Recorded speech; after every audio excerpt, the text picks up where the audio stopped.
All Fancy. right.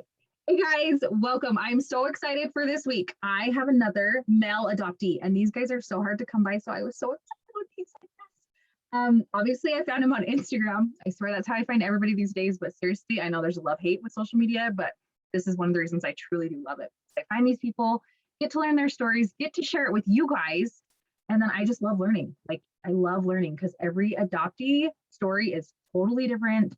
None are the same. So, and I love adoptees because I'm one. So, anyway, I have Dakota here, and I'm so excited for you guys to hear from him. I will let him tell his story, and so I will just turn the time over to him. Sweet. Thank you so much, Milena. You love learning, and I love learning too. I love to listen to all of my friends' stories, whether regardless of where they're at in the adoption triad. I don't do this a lot, share my own story, but I feel like I learn just as much about myself when I'm sharing my story, where I kind of open up and am more vulnerable to my feelings. So I love doing this as well. You should try it. It's really fun. Maybe I'll have you on mine. Okay, so she asked me to share my story. It's actually very simple, and to me, it's just life, right? Like everybody has trauma, everybody goes through difficult things. And just because I was adopted didn't make me necessarily more susceptible to trauma or difficult things, just different difficult things. So I was born in Utah County in 1996. I'm 24 years old. My birth mom was 16 when she had me, and she had picked my parents before I was born. They had a pretty good relationship. I like to tell people my parents were actually there when I was born, which isn't necessarily true. It's just how good of a relationship they had with my birth mom. I was taken home the next day after I was born. Obviously, I don't remember that, but my I was just living my best life. And I think when I was like 2 or 3 months old, no, I think it was like 2 years old, maybe. I just heard this story recently for the first time. I found out that my birth mom had used or like called information like 411 and asked my parents. And she was like, "Hey, I understand if you don't want this, like I can just back off, I promise. But I kind of want to change my mind. Is an open relationship or adoption something that you guys would be willing to consider?" And my parents were just like open arms, like come see him, come meet him, have, be whatever we will allow you to be in his life. Just keep it, appropriate, whatever that means. But um, I actually like have known my birth mom my entire life. There never was a time that I didn't know who she was or what she was doing at our house, which made it really easy because I always knew that I was adopted. I mean, a lot of adoptees who have that trauma of being adopted is primarily, I would say, either from family relationships or I would say the worst one is when they find out that they're adopted. That's a big deal. So made it really easy on me to live my life just because I knew where I came from. I knew who I came from, and I knew that my parents were literally just incredible parents. So I never had to question their decisions or question the way that they were raising me, or even, look at them and say, like, I wish, like, not once in my life was I like questioning why I was adopted or like regretting being adopted. I was never like, oh man, I mean, I've had some gnarly fights with my parents growing up, as everyone does, but not once was I like, I wish I was just like raised with my birth mom, it never happened. And I think having an open relationship with my birth mom has really allowed me to have a really strong relationship with my parents, because they've seen that as like, they have seen that the closer I am with her, my birth mom, a lot closer I am with my parents, because I'm usually very transparent about like any of our conversations, like what's going on, and we treat her like family. She has kids that are my half siblings, I think, and we have good relationships. I like Snapchat and text and Instagram all of my half siblings, and so it's just like, and I use this phrase a lot, not phrase, comparison when talking about my birth mom, because it's not a topic or relationship that many people have, especially one as open as mine. But it's just like having an aunt, it's like, it's someone that you really love and respect, and you like to hang out with, or you see them every once in a while, but at the end of the day, they're not your mom. And I just call her by her first name, just literally the same as an aunt. And same with my siblings. I do have a special bond with my siblings.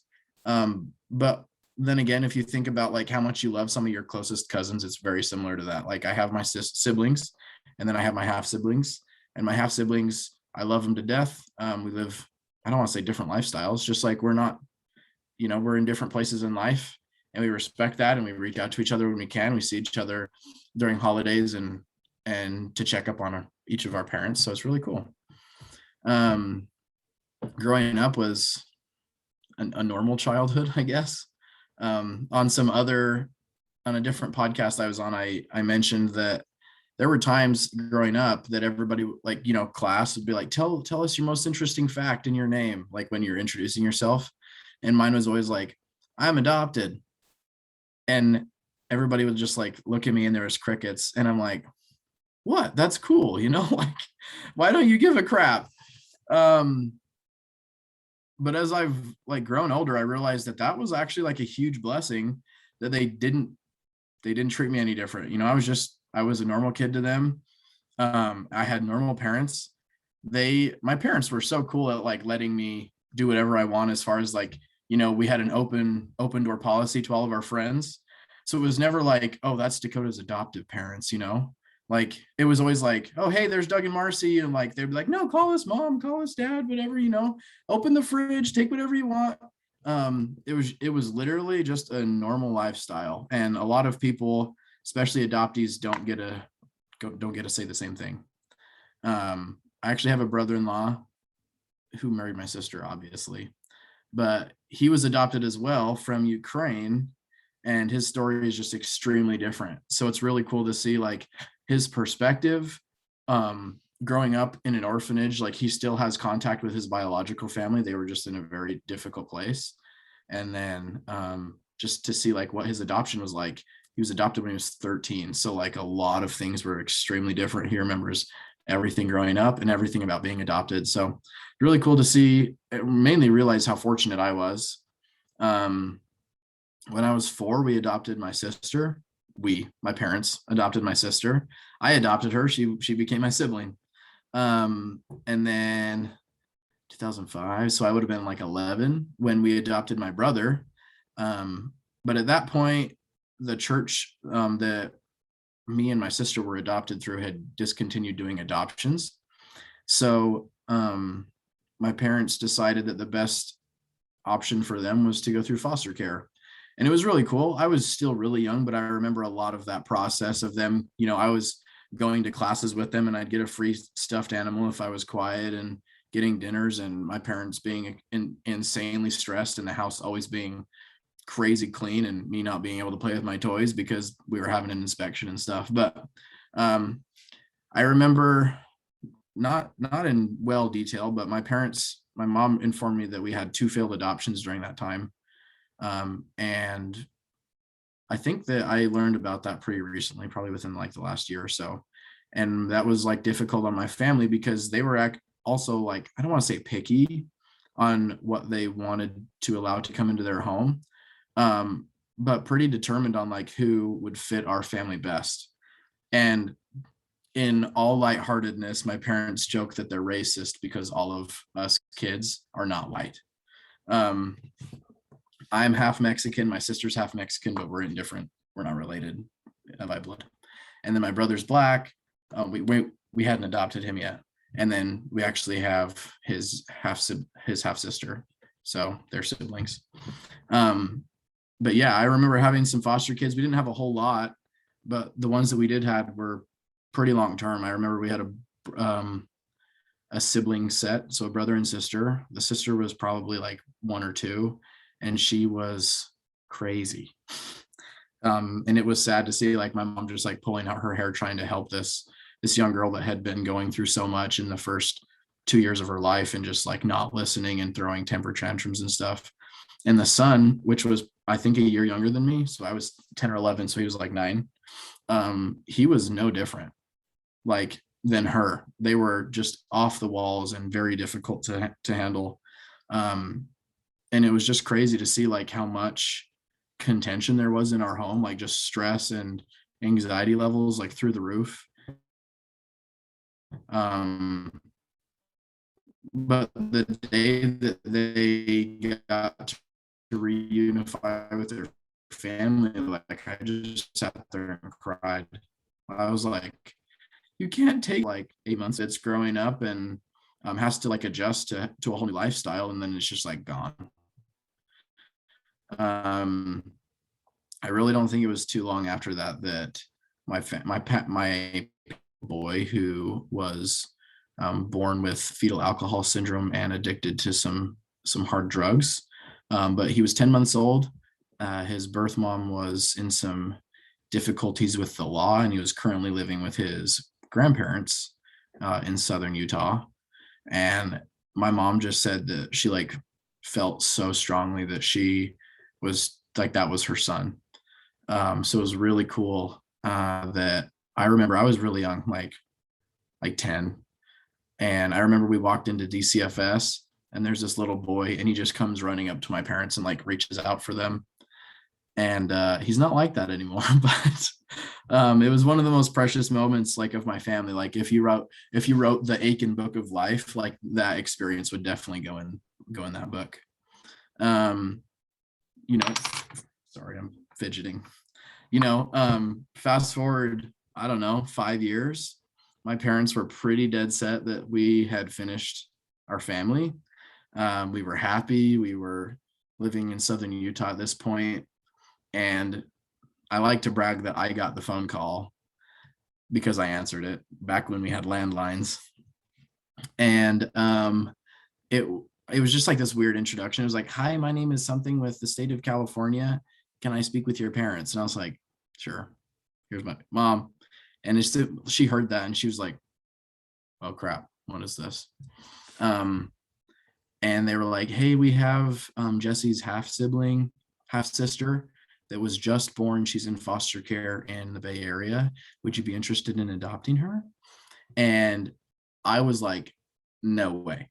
Like, I don't want a sister. I don't want another sibling. Like, we are fine. And I will just kind of, what's the term? Like when you spoil the story, me and her have a great relationship. So my parents like prayed about it so much. And I really disliked this process because it put me in charge of babysitting 2 young kids while they were focusing on finding an answer on if they should adopt this kid. So I was like, Mom, you guys suck. Like, I'm babysitting for 4 hours, like 3 times a week, while you're off like going to dinner and going to the temple and, doing whatever you need to do to find out. Like, just make your mind up. And I also had a lot of plans. Like I was like 13 or I think like 14 or 15 when this happened. So I was like a busy teenager. I was involved in all these sports and band and choir. And but I was won over when we found out that they would fly us to San Francisco, put us in a fancy hotel. Like we didn't really go on these vacations ever. So we just took advantage of it. And I mainly just liked the vacation. But I remember my mom, so I'm a huge Utes fan, and my mom allowed me to buy a Utes onesie and go and like dress her up in it when we met her, just to kind of butter me up. And I have that picture hanging up in my office. It's literally the cutest thing ever. But what's better is I was holding her for the first time after I pretty much went last because I was the most opposed to getting a sister. But I was wearing my Utes hat and she like grabbed it and put it on. And we just have like the cutest picture. And this is just a mega side note, but I love Tay Tay. She's like the peacekeeper at our home now.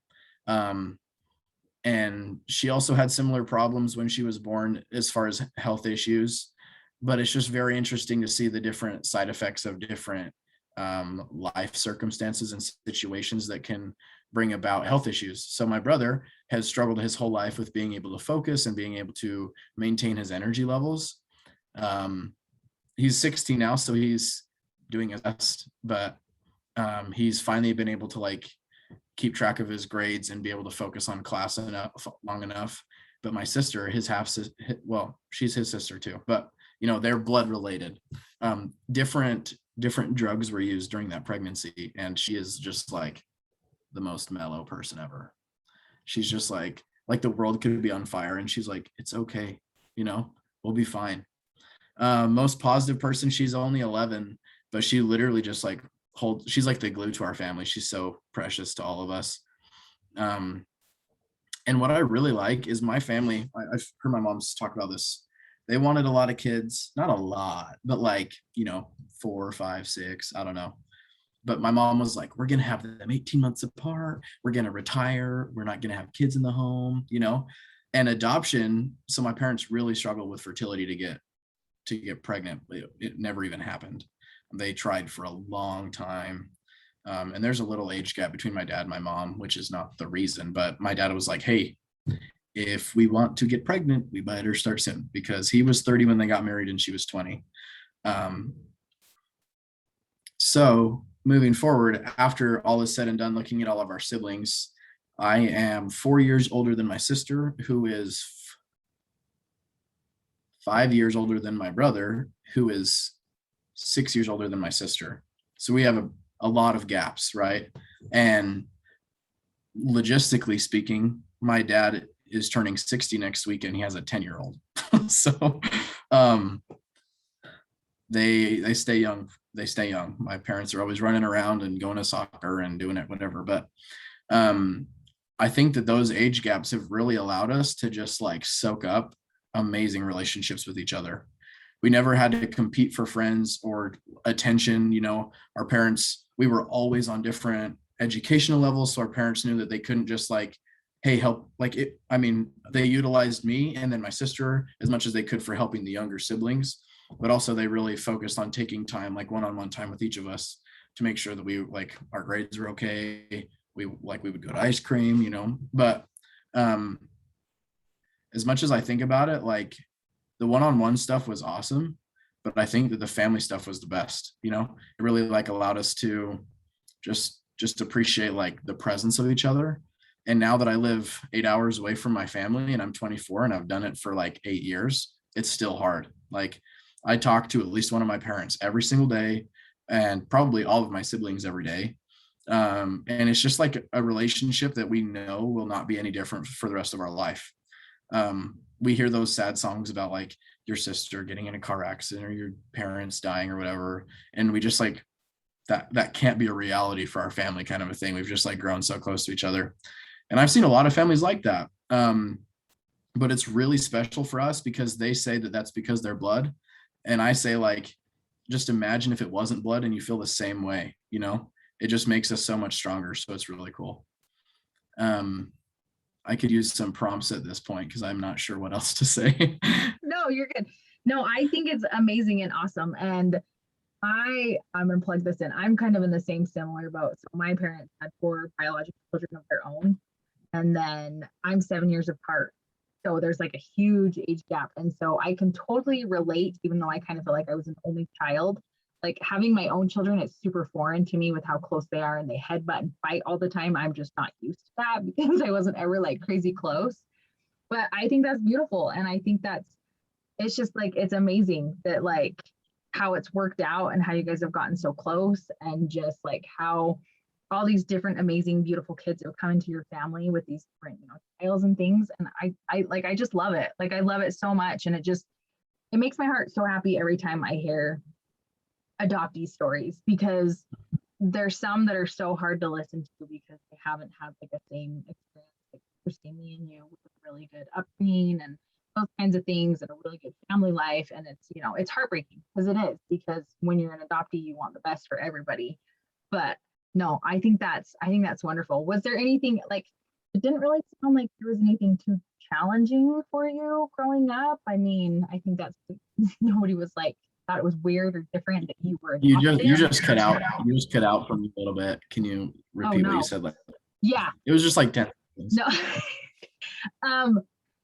Was there anything hard about growing up? I mean, from what I can understand there really wasn't that much like as being an adopted growing up. I'm gonna tell you that I had no difficulties growing up that were caused by my adoption, grades, girls, like all of the normal stuff.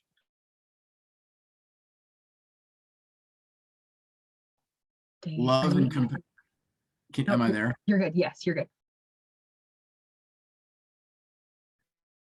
I honestly can say that, like, I got the help and compassion if I wasn't placed for adoption. And it's difficult to say those things because you really out of the love and respect that I have for my birth mom, it's really difficult to say that I wouldn't be where I am today if it weren't from my adoption. But I actually like hosted an adoption event like 3 weeks ago, maybe a month. And my birth mom came and we actually were all able to speak all at the same time. So my birth mom, me and my parents.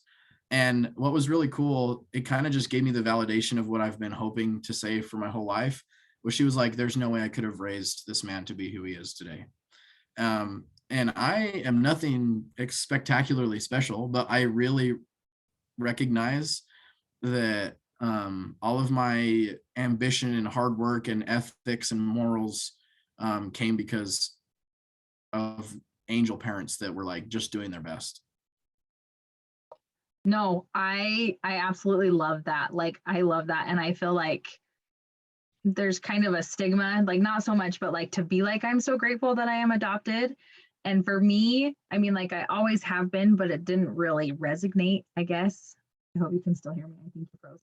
Mm-hmm. As an adult, yeah. Like it really didn't as an adult. And it's kind of the same for me.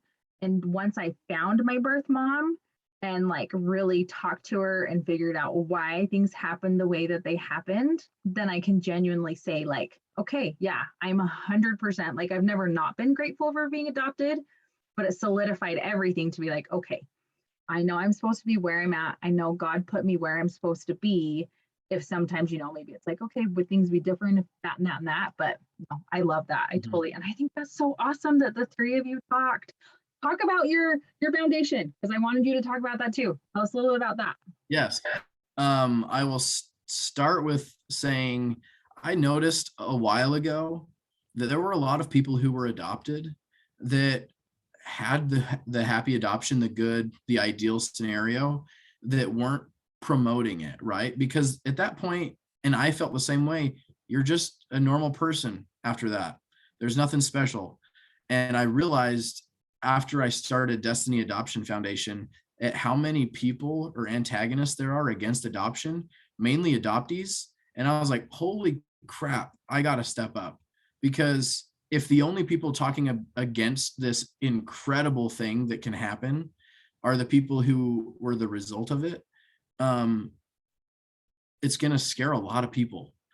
And it does. It's not going to, it does. Every day I talk to couples who are hoping to adopt or hopeful of, that in their future. And they're just like, so I came across this post or this website or this person, and she was like saying how horrible adoption is. And it's like a satanic plan and all of this stuff. And I'm like, holy crap, like knowing how much I love my birth mom. And I don't have a perfect life, but I have ideal circumstances. And if I can't step up and try to like promote these ideal adoptions, then it's not going to get better. It's going to get worse. So amen. I just have to say amen to that. Like seriously, yeah. Amen. Because that's my same mission. Okay, go ahead. Absolutely. And I actually, like, since starting my foundation, I've heard that a lot of people that I've known my whole life were adopted, and I had no clue. They're like, oh yeah, I was adopted. And I was like, like, what? Like, we've gone camping together every summer my whole life. Your kids are my best friends. Like, how did I not know that? And he was like, oh, well, I have a great life. And I'm like, step up, not really. He does really well with what he does. He like owns his own practice, and, he doesn't need to be an advocate for adoption, but he should be more open about the blessings of it, kind of a thing. Okay. So fast forward 3 years ago in 2 weeks, I was at a soccer game. My brother plays competitive soccer. He's very good. He got the good genes in the family. And I was just sitting on the sideline with his coach's wife, who was our family friend. And she was telling me how they had just adopted a sibling brother group, the three bros from Iowa or somewhere in the Midwest. I don't remember, Arkansas maybe. And she was like, we were so excited to like help these boys, to love them, to take them in. It was a private adoption. They weren't even seeking adoption. They were just like privately matched through family members that were like, hey, I think that you could bless these boys' life. So they stepped up, they did it. And she was like, we had the worst, like, she was just the worst experience ever. Like, people were out to get us. We had fees and fines that we had no idea that like were going to be our burden. Like, we just wanted to help these boys, and we had to write checks for tens of thousands of dollars and to pay for all this travel just to visit them before we even adopt them. She was like, she's like, adopting the boys was the best decision we've made, but it was the hardest thing I've ever done. And she's like, it should not be like that. And I was like, what? You know, like, my adoption was ideal. So growing up, and even up until I was 21, I was like, adoption isn't the greatest thing that's ever happened to people. You know, like, I didn't know people even had bad experiences with this. So if you listen, this is the reason. My vice president actually passed away from cancer in April, which was this lady I was talking to at the soccer game. She was only 40 years old, like, devastating. And I wrote in her memorial on our webpage that she and her husband Darren were the reason I started Destiny Adoption Foundation. And my mom was like, excuse me, you know, like, what did I do for you? You know? And I was like, Mom, you were the perfect parent. That's why I didn't give a crap about adoption, you know, because I gave a crap about my parents, and that was awesome. As soon as I realized that there was work to be done, so to speak, like, let me dedicate this to their family, you know, because they're the ones that went through the financial burden and the hardships and the literally everything that sounds like a nightmare in adoption happened to them. Difficult relationships with the biological family, reaching out and trying to torment them and threaten them and stuff. So I couldn't sleep for like weeks, and it was weird. I've never experienced that again. And I was just like, what can I do to help? Like, I was halfway done with my bachelor's degree in healthcare administration. And I was like, number one, I like my career choice. Number two, I don't want to be a social worker. They don't make any money. And number three, like, I don't want to be a social worker anyways, you know, but I want to help. Can I just be an advocate? You know, like, how do I sign up? Where do I go to march at the Capitol, kind of a thing? And the more I thought about it, I was like, you know what? If I start a nonprofit, I can be as busy as I want to be. Or I could live my life and be like, oh yeah, like, once a year we have these parties, you know, like, nobody's going to criticize me for doing little work. It's all extracurricular in my life. So I was just like, let's do it.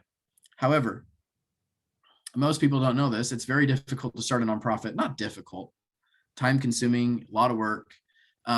And so I was 21 years old, and I was like, I'm going to change the world, you know, like, let's start this foundation. And I read all of the rules and laws and regulations, and I was like, oh crap, I need 3 people on my board minimum that can't be related. And I was like, okay, my parents are out. I will talk to Darren and Holly, but they are related. So if they both join, then that's still 1. And who the heck else can help me? And so a lot of like thought and prayer went into like, oh, like, if I do this, like, why do I do this? Like, what is our purpose? What are we going to do? And I was like, we're going to raise money and give it out to families who want to adopt, because that's the number 1 deterrent for couples adopting in America, is it's too expensive. And I was like, let's do it, you know? So I went and met with Darren and Holly, and I was shaking in my boots. I was like, hey guys, so I really want to do this thing. Do you want to help? But actually not just help, like, do you want to be on the board? Do you want to be my vice president? Like, and they're like, we both work. We have 6 kids under 15. You want me to like start an organization with you? And I was like, yes, please. I don't know anyone else that can help, you know? And they were like, we'd be happy to. And I was like, oh my gosh. Okay, now we need 1 more, you know? So I actually got 2 more, which was nice. I had one of my friends who was really good at like social media and marketing. He joined our team and he helped us out a lot with like creating logos and designing shirts and hosting a podcast that we used to do. And then my birth mom signed up. Not my birth mom. Wow. My sister's birth mom joined the board. So it's like people can't tell us that we don't have experience or that we don't know what we're talking about. Because I was adopted. We have an adoptive couple who have adopted in the last like 3 years, so very up to a date, which is amazing. And I'm not bagging anybody that's adopted 20 years ago, like my parents. A lot of things have changed since then. So this couple that has adopted within the last couple of years, and then my sister's birth mom, who is like mid 30s, and so she was also 16 when my sister was born. So she has had a long time to like process what happened. How could I have done better? What could I have done differently? Also, like, who was my greatest help, support?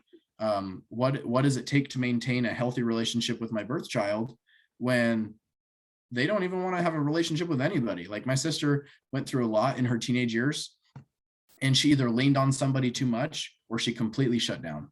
So starting Destiny 3 years ago was one of my most proud moments probably of my entire life. And we didn't even do anything. It was just like, all right, here's step one, and in the past 3 years, we have been not as busy or productive as we would have liked to be, mainly in part to in 2019, Holly was diagnosed with cancer, and she was my main advocate. Like she was like, let's host events, let's do all this stuff. And like three months after we had started Destiny together, they pulled me into an office of theirs and were like, hey, Holly has cancer. And their children didn't even know yet. And they only told me because I was like, hey, Eurus, like, did you complete this yet? Like, are you done with your stuff? And she was like, no, I'm still trying to work on it, but like, little did I know that she's like literally dying. So they took a huge step back, and so did Destiny. And I don't want to say that we weren't productive, because I started a GoFundMe that raised more than like $50,000 for their family. It put money in their kids' college funds. It allowed Darren and Holly, she actually had a full year of remission, which was like one of the best things ever for them, because they got to go on a family vacation, and then they got to go on like a honeymoon together. So I don't want to say I wasn't productive, Since then, after she passed this April on Good Friday, actually, it only took a couple weeks for people to start reaching out, being like, I didn't know she was a part of this. What can I do to help? Or like, do you need volunteers? Or like, what do you guys even do? And through a lot of different connections, some through my podcast, some through a friend that I went to a youth camp with when I was 12. Haven't seen him since, but he tagged me in a post of his friend that he went to high school with that was like, hey, we are just looking for anybody that can help us with adoption. And he was like, oh, hey, my Facebook friend Dakota does something like that. So talk to him, And now she's my director of fundraising, and she's literally a goddess. And she was on the news 2 weeks ago promoting Destiny Adoption. And as soon as we got a board that is just committed to helping people adopt children, and I should stop saying that phrase. I think that my social media manager was like, we should start saying grow our family through adoption. I think that that's a lot better too. I just need to get it out of my head. I've said it for years, but we do all we can. So we pretty much have 3 primary focuses. Number 1, we host a support group every month, which is this Thursday, for couples hoping / waiting to adopt.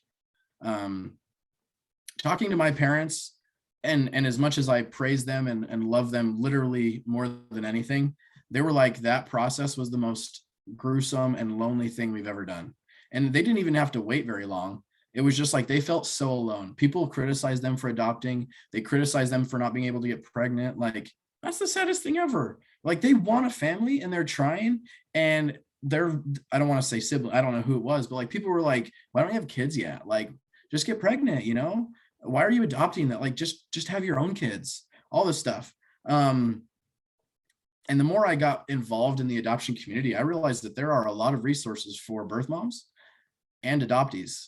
And I was like, the critical piece to adoption is the parents willing to adopt.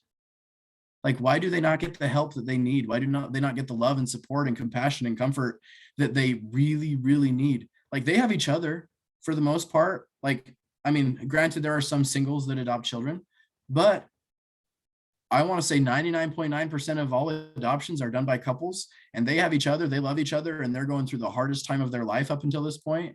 And like, they don't even have friends that will be like, hey, like, we're thinking and praying about you, you know? Sometimes even their closest loved ones and relatives are critical of their decisions. And so they live a life of loneliness and solitude until they can try to make what they want out of life happen. So support groups, we love to help couples hoping to adopt. Second, which is supporting them as well, is we do fundraisers, grants, sponsorships. We have a program called Dollars for Destiny. All of these things raise money for grants that we give to families hoping to adopt. It's a lengthy application process, because we really want to make sure that we work our butt off to get these funds. And sometimes we get couples that make hundreds of thousands of dollars a year applying for this grant. And I'm not saying that they aren't eligible or worth receiving this money, but sometimes there are couples that are working 60 hours a week and really want a child. And they're doing all they can. They're selling their plasma. They're doing, just to pay for a personal loan so that they can adopt a child. So the application process is lengthy, but it's not horrible. But it is pretty in depth on like your financial situation, your emotional and physical, not necessarily physical, but like, why are you eligible for this? Why should we give it to you? Because we really want to benefit the people that need us the most. And the people that don't receive the grants, everyone is welcome, and we want them to encouraged to come to our support group. I don't know if you've seen, I'm assuming you have, because it's incredible, the movie Instant Family. But they have a support group in there, and ours is very similar sometimes. Not critical. Some of them poke jokes and stuff, but ours is just a blast. It's so fun. And we don't necessarily even always talk about adoption in the process. We always want to get updates and like thoughts on like what we could do to help or provide support or comfort. But a lot of times it's just nice to spend time with people going through similar things. So that's really important to you. I'm going to shout out my dad because he's calling me right now.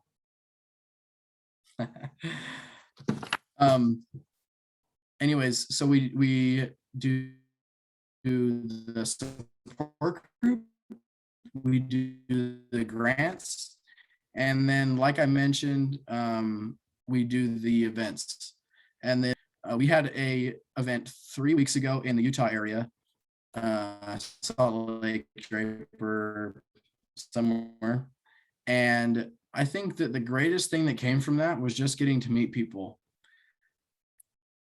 Almost 100% of it, whether you follow people on Instagram or Facebook or read their blog, like these are people that most of us never have or will meet. And that's really hard. And to take a little side note, I've been hosting board meetings for my nonprofit for upwards of 6 to 8 months with people that I have never met before until last week, or like 2 or 3 weeks ago. So I made it very apparent that before we host this huge event where we're going to get to know people, we're going to get to know each other. So we went out to dinner. It was one of the coolest things ever, getting to know Tracy and Lindsay and Curtis and Harley, and really see all of the pieces that make this nonprofit even beneficial to people. Because for 2 years, I was nearly doing it alone. And when I say doing it, I wasn't doing anything. Like I was trying, I was doing a podcast, I was getting out there and talking to people. But now I have someone, Harley, she's a goddess. She runs our social media page. Curtis, what a champ. He runs the website. Tracy runs the support group. Lindsay plans the events. And I'm literally just like soaking up, being in love with the fact that people like believe in my vision, and I do literally everything I can to help every one of them, because they are like my saving grace. I couldn't do a single thing with Destiny without any of them. So We love what we do. If you're listening to this, I don't know when this is coming out, but November is a huge month for adoption in general, the community. It's National Adoption Awareness Month, and November 17th is National Adoption Day. And we have a lot planned as far as giveaways, takeovers, potential events, virtual events, just things to get people involved. Look, my mom's calling now. They must need me at some point tonight. However, yeah, I lost my train of thought because I love her. Okay. No, you're good. That's great. I didn't like, I'm feel horrible that I haven't gone in depth. I do follow your foundation on Instagram, but I haven't gone in depth to it, and not gonna lie, you're 100% living out my dream. So I loved listening to it, because I just need to put that little spark of belief in myself that I can do it, because I love what you said. And it just sounds like if you work hard and pray, the right people are going to fall into your hands. I just think it's beautiful. I guess it just touched me, because like what the mission is like, it's a beautiful outcome. And like, seriously, I absolutely love it. And I think it's amazing. And very grateful for you and your team and your board members for doing all of that, because it's changing so many lives. And I love that it's also educating people too, that like, we can stand up as adoptees and people who may not have the best experiences. Like it really is a beautiful thing. And that's wholeheartedly about it. I get, people have these things, but at the same time, it's a beautiful thing. And I'll say that till the day I die, because that's my belief in it. So yeah. Well, do you want me to let you go, since mom and dad are trying to get a hold of you? No, I'm here as long as you need. Is there any other questions that I can answer, or topics I can cover? No, I think it's great. Seriously, thank you so much for sharing your story and your foundation. And I will make sure and tag that on there. Go check it out. They always have like different things of people sharing those kinds of things, which is beautiful. That's something I have noticed about your Instagram page. So I'll tag that. And the event, I'm so bummed I couldn't come to it. We were like headed right out of town, because I did get an invite to it. So please invite me again, because I would love to come, even if it's just me. I would love to come and see what it's all about, because it's just amazing. So thank you so much for taking some time out of your night and speaking to me, and I really appreciate it. So you guys can check out Dakota on Instagram. I'll tag him, but I'll also tag his foundation, and this will go up in the month of November, so make sure to see it. And he's got all the different things coming, because yeah, November's huge. That's one thing I didn't really realize until I was an adult. It's all about adoption, and the 17th exactly, it's adoption day. So we'll get it on there. Go follow him, because seriously, his mission, you guys, it's beautiful. So please go follow his foundation, because this is heartwarming. So anyway, thank you so much. Melina, you rock. Thanks for all the work you do. You're invited to participate in anything that Destiny does. And we love and appreciate all that you do too, because the world just needs more people speaking up about it. Yes. Thank you. Thank you.